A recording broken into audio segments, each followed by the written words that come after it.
I think so. Hey, welcome everyone to the Wealthy Speaker Podcast. Today we're talking about Rockin' your interactive presentations. My special guest is Erin Diehl. Welcome, Erin. Thank you, Jane. I feel so honored to be here right now. You have no idea. Well, you're my client, so I know all about your business model, and I have to tell you, it is so interesting and so unique. Please tell our listeners exactly what you do over at Improve It. Improve It, Y- is that, am I getting that right? You nailed it. You nailed it. And I got to tell you, longtime listener, first time caller on the line here. I've been listening to your show for a while, and so to everybody out there listening, any speaker, my business model is a bit different. We use improvisational comedy to train professionals on what we call power skills. So things like team building, effective communication, presentation skills, um, taking initiative, creative risks. So I have spent the past 8 years as a facilitator within the business, and we have developed 10 different workshops with pre work and e learning built in conjunction. We've done some keynotes here and there, but it's always been within the realm of me with my team. Mm. So, why Jane is my new bestie is because I'm stepping out. I'm saying, hey, limiting belief and imposter syndrome, shove it, and I'm stepping away from the team and I'm sort Bam! of stepping To into, the yeah, spotlight. that's it, and doing some keynote work so I can go to the masses but bring that back to my team, who are the most hilarious people on the planet. I've got 22 what we call improv professionals from New York, Chicago to LA, and they make the magic happen. They make me look good. That's really it. And so we've been in business 8 years, survived, would not have say thrived the pandemic, and are just making it work virtually and in person You did figure out now. virtually, which is congratulations, big congratulations for that. So, okay, give me an example of what you might do for a company. And you've got some really big logos behind you. Yeah. You've worked for some Fortune 100 companies, like some really big names. Why do they need your company? Improve it. Oh yeah. Oh, they so many reasons. And I love that question because we really do position ourselves as a pain killer. We are not a vitamin. We're not a nice to have. We really do help your team ease your pain. So it's been 2 years. People have been working from home. They haven't had this moment back together to connect. That's what improv does. It's the most magical teaching tool. It allows people to drop what I like to call their shields, but a mask. And we wore these masks prior to 2020. I'm not talking about the KN95s. I'm talking about the shields that we wear as professionals.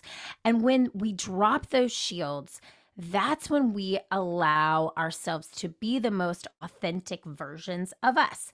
And in that moment, that's where we come in and that's where we teach in that moment, in play, where judgment is postponed. And so by allowing people to be their truest selves and interacting through play, it's almost like we trick them into learning because we're using interactivity and laughter and connection to bring people together. And whatever we always say, we measure the ROO of a client's objective, the return of the client instead of the ROI. It's the return on your objective.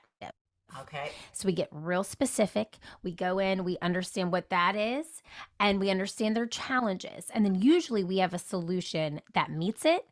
And then from there, we just take them through a whole experience. And at the end, I'm telling you, it's not, all the things. It's positive. They walk away. They walk in a group of 20, 20 to 50 individuals. They walk out this cohesive group of people, an ensemble. And it just, in the matter of 2 hours, we can shift the way that people interact with each other.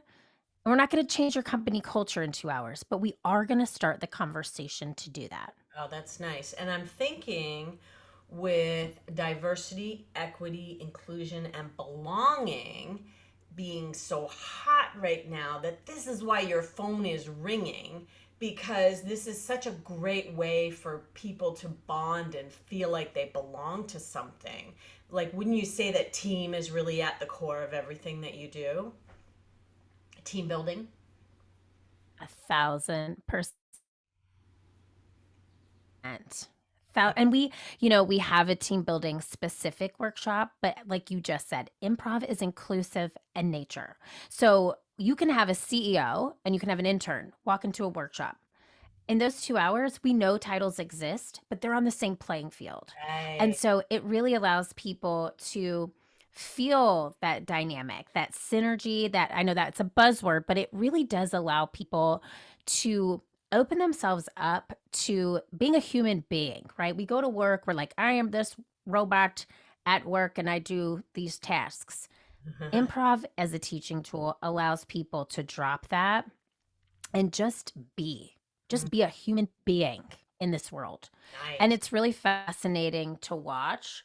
I have witnessed so many teams transform, but yeah, I like to say we use improv to magnetize cultures where people feel seen, heard, and valued. Oh, that's so good.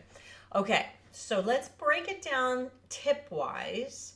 Let's offer up some ideas for when you're doing a training session. So that could be a breakout, workshop, seminar, whatever you want to call it.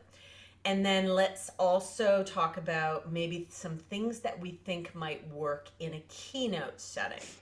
And I know that that's really why I was thinking of having you on the show, because I want people to think about the idea that all the rules are off, okay? Just if you want to do it, try it, see what happens. Like, oh, you can't do blah, blah, blah in a keynote. Well, maybe you can. And Erin's here to show you what some of the things that can work. Okay, so let's first talk training. What would you say is something that can really allow people's, like an icebreaker type of thing? What's something that you have seen to be very effective? Okay, Jane, I don't even know if you know this, but we use a chicken hat as our mascot. Do you know this? Do you know this? This. No. Okay. All right. This is like our calling card. So we start off every workshop and we do a warm up. We tell people who we are. We used to pre COVID have a physical chicken. I'm sitting in my podcast closet right now. I have a bin above me filled with chicken hats, and they're literally chickens with legs with sneakers on them. Okay.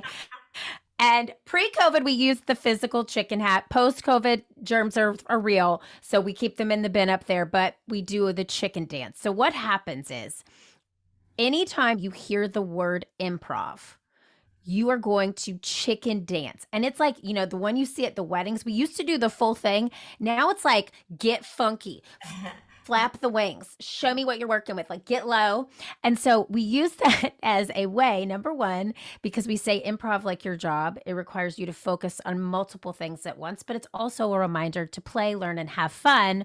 Don't be a chicken. So anytime anybody in a session says improv, The we word shake it. improv is the trigger for the chicken dance. Yes. And you got to get your chicken on. And I'm thinking people progressively get more into it as the day goes on. Now, okay, so a skeptic's listening right now might think, "Oh, that would never fly with my audiences." Speak.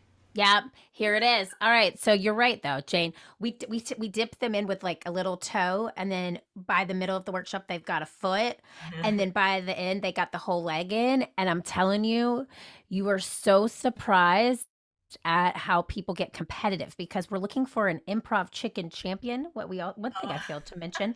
So at the end, we crown an improv chicken champion. They get a small gift. They also get a lot of love and showered with love at the end. Ah, Um, and I just had a participant. We had a 400-person workshop recently for a bunch of interns in in Chicago person. in In person. person. Well, we did 4 simultaneous groups of 100, Okay. Okay. and he wrote about how the chicken dance actually made him one of the most popular people in his internship because he won. And it was like how he just took that step to get out of his comfort zone, and why doing that helped him create all these fantastic connections. And he wrote this on LinkedIn. It was so special. And I was like, this is why we do it. But we have successfully coerced over 28,000 people to chicken dance. And I it love is, that you use the word successfully coerced. yes, yes, guided gently.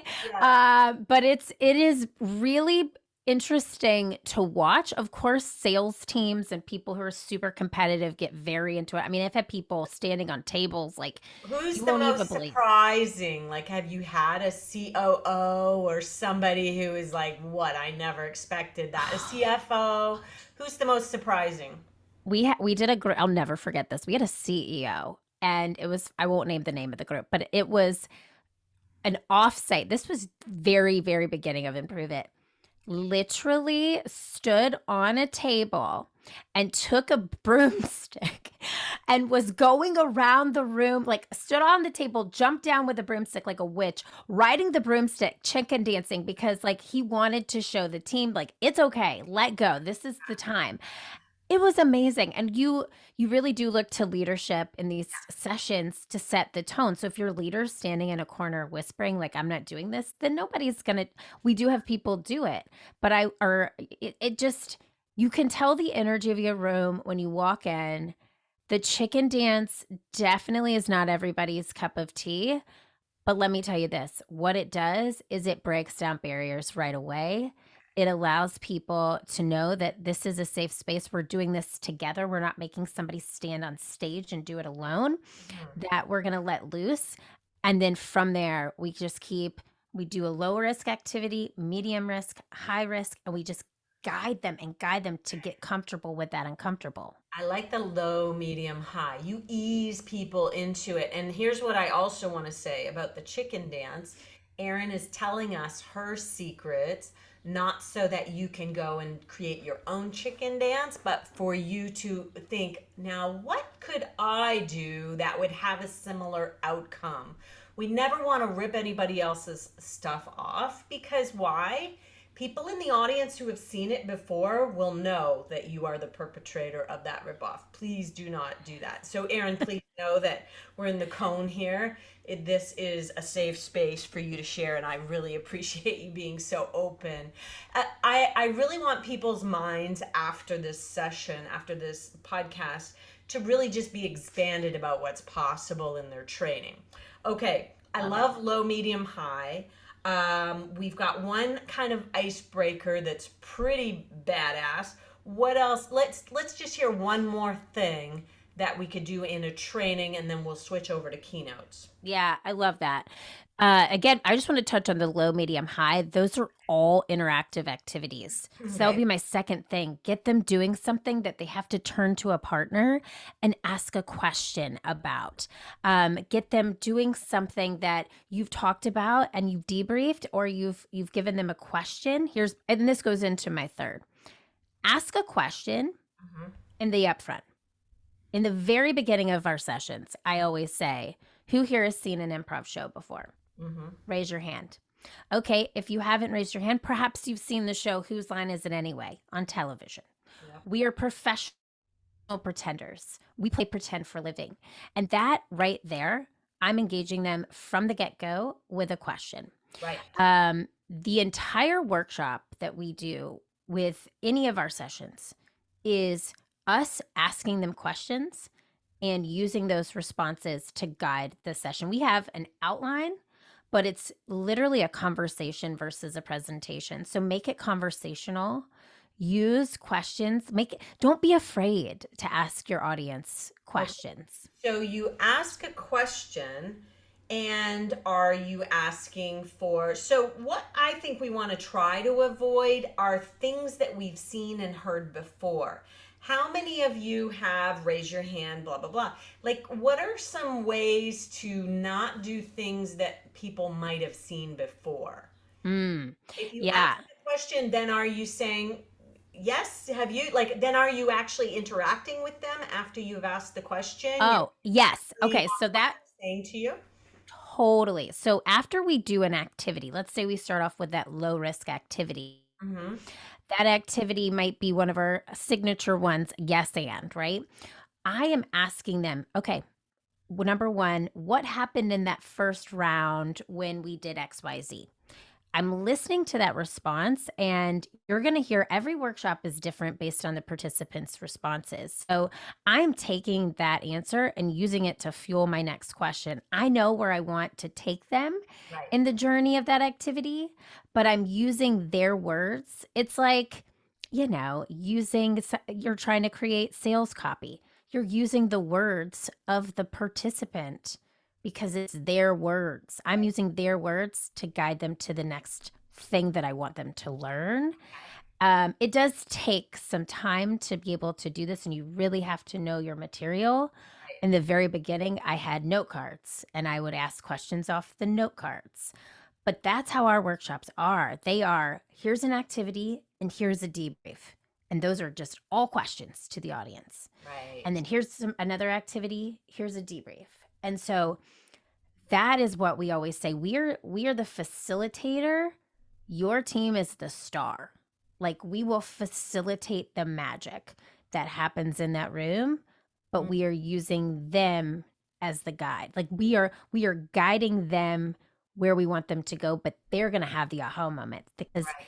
they're actually using, their wheels are spinning and thinking through it versus us telling them. And that's a big rule of improv. Show, don't tell. So we're showing them and they're telling us their responses because that's where the aha happens. Oh, beautiful. And I love the idea of always making the audience the hero of your stories. And that's actually a nice transition into keynoting because I think that it's so possible for people to make the audience the heroes of their stories using interaction during the keynote. Yeah, remember what Tom said earlier about blah, blah, blah, blah, blah.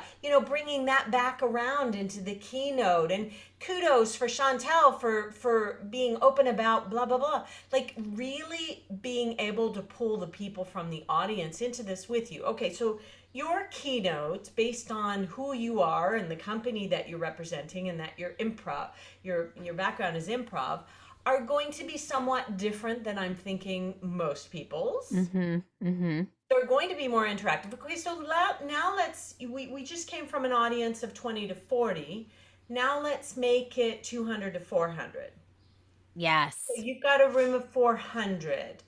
Tell me something that you would do or say that might break the ice in this situation. Yeah. So I'm just gonna give away some goods here, Jane. I don't, But because and I'm gonna say, please don't steal these. Go yes. go find your own. Go find your version of it and do your own thing. Yes, because I mean, honestly, any speakers want to join me in the chicken dancing world, let's do it. I'm always like, there needs to be more chicken dancing. Um, so I like to start off keynotes. Number one, I'm always, again, with the same rules I'm going to say apply to me in Mhm. the keynote space as the workshop space. Okay. I am starting off in the very beginning with something that gets him on my side. Like, we're going to be on the same playing field. I'm not standing up here talking at you. I'm talking with you. Yeah. And so one of the activities I really love, it sets the energy, it sets the tone, and it's called your lottery ticket. I'll just give a really high level overview of it. Okay. I'm asking them to pretend like they won the lottery. Okay. Okay. They're standing up, they're screaming. We rate it on an energy level 1 to 10. Uh, Okay, I'm like, where do we think we're at? And the audience just shouts it out. I'm like, where's the accounting department? Somebody give me an average. And so it's like, not, probably a 7. All right, we're gonna do this again. And on the count of 3, we are gonna get this room at an 11. So you just won the lottery. I want you high-fiving. If you were a cheerleader in a past life, I want some high kicks, some herkies, all the things. And I want you to show me an 11. That room rattles. yeah. Okay. Okay, so this is And in the first how many minutes? like, literally, this new thing I got going first out of the gates. Okay, so Okay. It 1 minute. brings, yes, 1 minute. Okay. And it's what it is it's okay. How did our energy shift from round 1 to round 2? Yeah. Okay, well, we held ourselves accountable for our own energy. That's what I want you to do the rest of this keynote. What you put in, you're going to get out, and I want you to hang on to that as we continue through this journey. And so it just gets them with you. It's like I'm in comedy. You've ever been to a really bad, and I do improv, not stand up. So if you've ever been to a really bad stand up show, and you're just like, you can't follow this person because their jokes just aren't landing because they're talking at you, they're not bringing you into the joke. Mm, It is so hard to watch that for 30 minutes. yeah. Whereas if you start off with, I'm with you, even though I'm like on an elevated stage and you're sitting, hey, I'm about to ask you to stand up with me on Yeah. this one. You. And So can I give some old timey what not to do things like yeah. turn to your neighbor and rub their shoulders things like that's 20 Mm-mm. years ago, maybe 30. And so just be aware of what's been used that could be deemed, oh, this is going to be a bit old school. Because now now you've got to win them back after that. Okay? So Yes. make sure that what you're doing is current. It's not something that people used 30 years ago to break the ice. I love getting them with you in the first minute. That is amazing.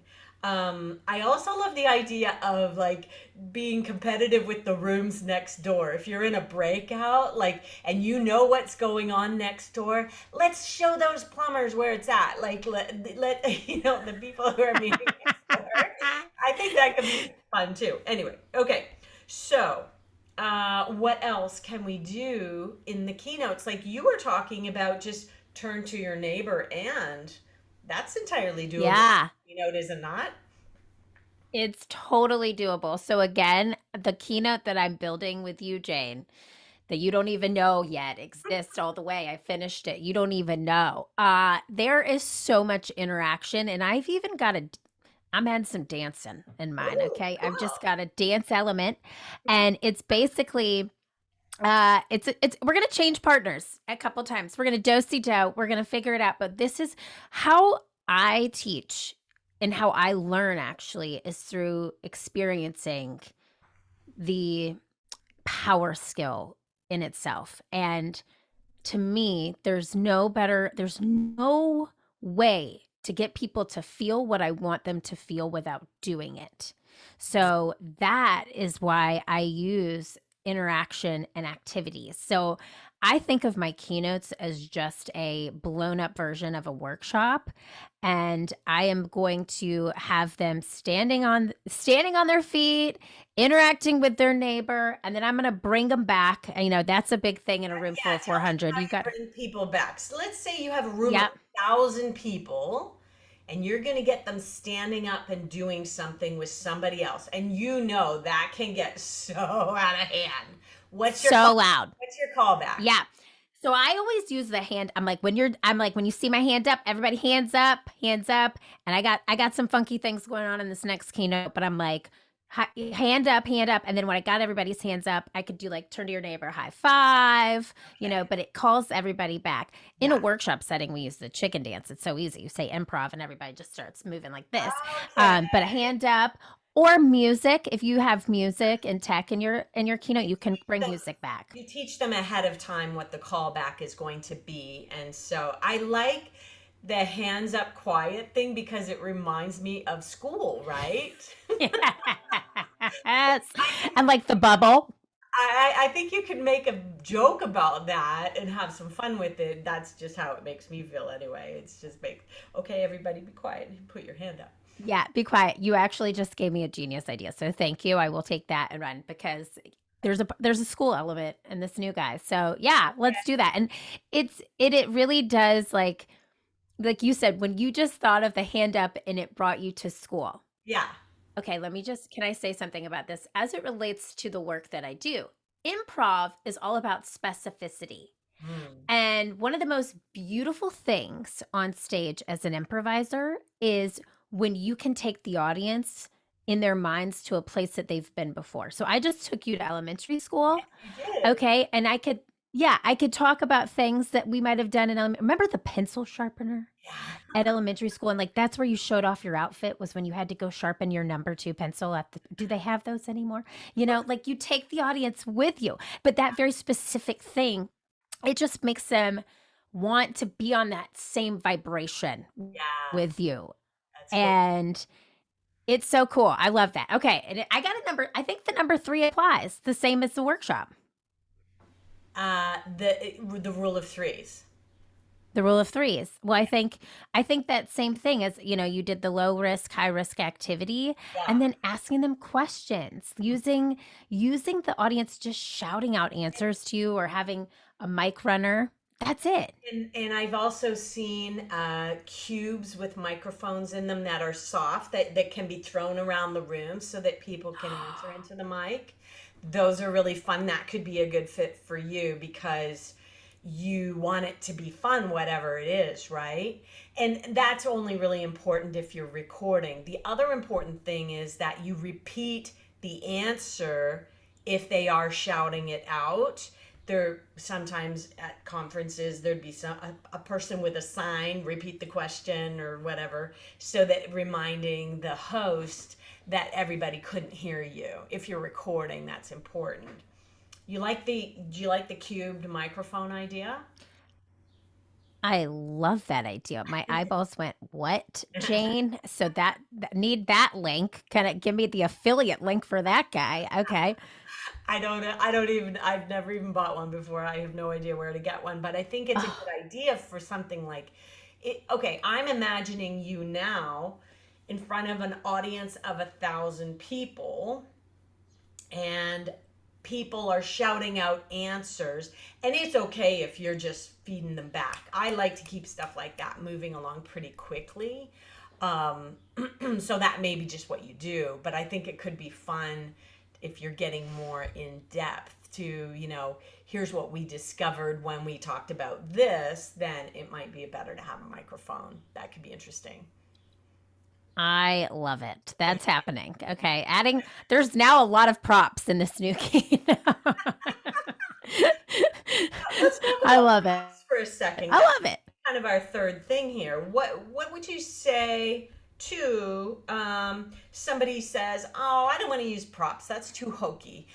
I mean, not everybody will feel comfortable with it. Not everybody will. It will be appropriate. Sometimes a book or a water or something sitting on a table, can be used as a prop. I'm just saying, it's really easy to use props, and it doesn't have to be anything that's too hokey. Erin is moving into a place where probably many of you will not go. We're just trying to expand your mind here. What do Totally. Totally. And I think what do I do? Sorry, we cut what do off there you just a little bit. use? You've You say, got what did you do? chickens. Got chickens. So and I will say, Jane, the chickens were like hard to pack in suitcases, especially if we've got, a large group. Yeah. So now again, we just chicken dance because the passing of those got really kind of gross and people were wearing them and we're like, not post pandemic Yeah. Okay. chicken hats. No more chickens. But we use, yeah. And so in this new keynote that I am building, I am creating a sort of handheld thing that will be, I'm not going to say, I'm going to leave this in suspense, okay, Okay. until it's ready. But I'm hoping that I will be able to utilize it as a handheld prop for everyone in the audience as almost like a takeaway. And you and I have talked about having the website on there. So that would be something that would be like a drop ship to the client. But in a workshop setting, we've got things from simple items like cups, pins, um, we use we'll use index cards as props because we are able to use those in an activity that we do called creative inspiration. And that in itself is we get really creative with what these things could be other than what they actually are, which Oh, is a great interesting. brainstorming tool. Yes. And now, yeah, props wise, like on a keynote stage, I generally like to keep it to a bottle of water, this handheld thing that I'm giving the audience, and then I'll have my clicker in hand. But in general, I think that we shouldn't be afraid to use props. I mean, we carried chicken hats with us for 8 almost 6 years, and it's okay, you know? It's and that to us is like, this is what sets us apart. So what is your chicken hat? What could you do even though it feels hokey? Yeah. I mean, and that's my calling card. That's really what has separated us And for a long time, were those I want to props. pay homage to Tim Gard, who has a picture. He carries around a rubber chicken on the circuit with him. So his different story. It wasn't a hat or anything like that. But there's a picture of the chicken's head kind of coming out of the suitcase and his roller. Oh! So I just want to pay note to that because Tim Gard has some pretty funny humor in his presentations as well. Check him out.